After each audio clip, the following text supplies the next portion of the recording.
अगर कल से देश के लाखों छात्रों को कोचिंग बिल्कुल फ्री मिल जाए। ना जेई की भारी फीस, ना नीट की महंगी कोचिंग और ना यूपीएससी के लाखों रुपए के पैकेज। सुनने में यह फैसला छात्रों के लिए किसी तोहफे से कम नहीं लगता। सरकार का दावा है कि मध्यम वर्ग और युवाओं की कोचिंग के चंगुल से मुक्त कराने के लिए अब सरकार खुद मुफ्त ऑनलाइन कोचिंग देगी। लेकिन क्या वाकई यह कोचिंग माफिया पर सर्जिकल स्ट्राइक है या इसके पीछे कोई और ही सियासी खेल चल रहा है? इसके साथ सरकार ने अपने कुछ महत्वपूर्ण काम गिनाए हैं। डिफेंस प्रोडक्शन 4 गुना बढ़ा हुआ है, खादी ग्राम उद्योग 5 गुना बढ़ोतरी की है और इलेक्ट्रॉनिक मैन्युफैक्चरिंग की 7 गुना बढ़ोतरी हुई है। इसके साथ मोबाइल फोन उत्पादन में 33 गुना की भारी उछाल आई है। डिजिटल ट्रांजैक्शन 100 गुना बढ़ चुके हैं। और एक दोस्तों, प्रधानमंत्री का नया लक्ष्य। प्रधानमंत्री ने देश को दिमागी नक्सलवाद से मुक्त कराने लोकसभा विधानसभा में महिलाओं के 33% आरक्षण की बात और मैन्युफैक्चरिंग टेक्नोलॉजी और ग्रीन इकोनॉमी तथा सॉफ्ट पावर पर जोर देने की बात कही है। लेकिन इन सब के बीच सबसे बड़ा धमाका था देश के 1 करोड़ युवाओं को एआई स्किल ट्रेनिंग और मध्यम वर्ग की मुफ्त ऑनलाइन कोचिंग देने का ऐलान। क्या सिर्फ कोचिंग को फ्री कर देने से शिक्षक की समस्या खत्म हो जाएगी या फिर इस योजना के पीछे कुछ एक ऐसी चुनौती है जिस पर अभी बहुत कम चर्चा हो रही है? दोस्तों, एक बात कहें, असल खेल माफिया बनाम ऑनलाइन टीचर्स है। सवाल यह उठता है कि आखिर यह मुद्दा अचानक इतना बड़ा कैसे बन गया? बीते कुछ महीनों में देश में क्या चल रहा था? पेपर लीक के मुद्दे, छात्रों के आंदोलन और उसमें मुखर होकर बोलने वाले कुछ ऑनलाइन शिक्षक। राजनेता तो शायद जनता को उतना मोबिलाइज न कर पाए, लेकिन ये डिजिटल टीचर्स और अपनी रीच और मात्र 100-200 के कोर्सेज के जरिए लाखों युवाओं के दिलों की धड़कन बन चुके हैं। दोस्तों, सरकार और तंत्र को लगा कि इन शिक्षक की ताकत का स्रोत इनकी ऑनलाइन फीस और एम्पायर है, तो इनका फ्यूल कैसे काटा जाए। जैसे टेलीकॉम सेक्टर में जियो ने अपना फ्री लॉन्च किया और उसके बाद सबकी बैंड बजा दी। सरकार क्या उसी तरीके से सोच तो नहीं रही है कि सब कुछ मुफ्त लाएं और एक सर्जिकल स्ट्राइक चला करके कोचिंग इंडस्ट्री को तबाह कर दे? लोग मीम्स बनाने लगे हैं कि अब इस ऑनलाइन मास्टर की दुकानें बंद होने वाली हैं।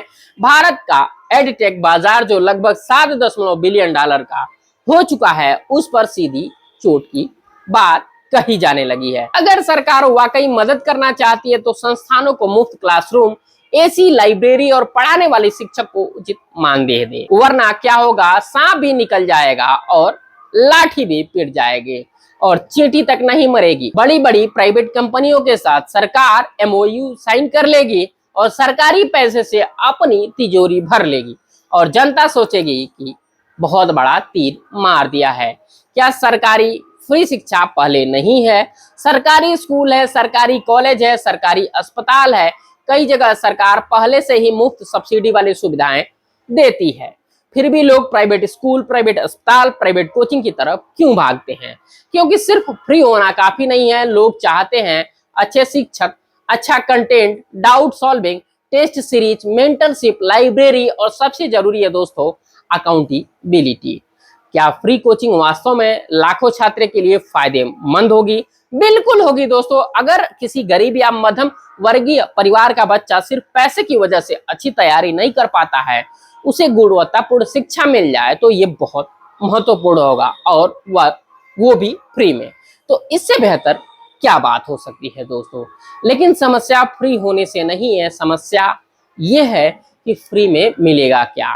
क्या सिर्फ वीडियो लेक्चर या अच्छे note, test series, doubt solving, personal mentor या लाइब्रेरी? दोस्तों, अनुशासन, नियमित टेस्ट और सबसे जरूरी है एक अच्छा सिस्टम, क्योंकि परीक्षा सिर्फ वीडियो देख करके पास, इसके लिए अच्छी मेंटरशिप भी जरूरी होती है। क्या सरकारी शिक्षा पहले से मौजूद नहीं है?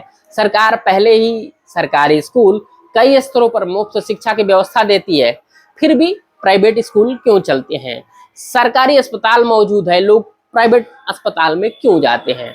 यही सबसे बड़ा सवाल है। इसका मतलब यह है कि सरकारी व्यवस्था बेकार है, ये मैं नहीं कहता, लेकिन सरकार जब भी कोई सेवा मुफ्त देती है तो उसकी क्वालिटी और अकाउंटेबिलिटी कैसी होती है? उसी प्रकार से अगर ये शिक्षा कोचिंग भी फ्री में आएगी तो इसकी क्वालिटी और अकाउंटेबिलिटी कैसी होगी, सोचने वाली बात है। सरकार के सामने सबसे असली परीक्षा है कि घोषणा करना तो आसान है, योजना बनाना भी आसान है, लेकिन उसे जमीन पर उतारना सबसे बड़ी मुश्किल है। अगर सरकार सच में इसे लागू करती है, अगर कंटेंट की गुणवत्ता अच्छी रहती है, अगर छात्रों को श्रेष्ठ और डाउट सपोर्ट मिलता है, अगर ग्रामीण छात्रों को इनकी पहुंच होती है, तो अगर पूरी व्यवस्था पारदर्शी रहती है, तो यह फैसला लाखों छात्रों के लिए गेम चेंजर बन सकता है। लेकिन इसमें दुविधा वाली बात यह है कि इससे पहले बीजेपी सरकार ने कई वादे किए हैं, तो उसको कुछ अमित शाह ने यह कहा है कि ये चुनावी जुमले होते हैं। क्या ये दोस्तों चुनावी जुमला तो नहीं? ऐसी बातें हमारे मन में इसलिए आती हैं कि ये सभी हमारे साथ हो चुका है। जैसे 2 करोड़ रोजगार मिलेगा, 15 लाख रुपए हर व्यक्ति के खाते में आएंगे, किसानों की आय दुगनी होगी।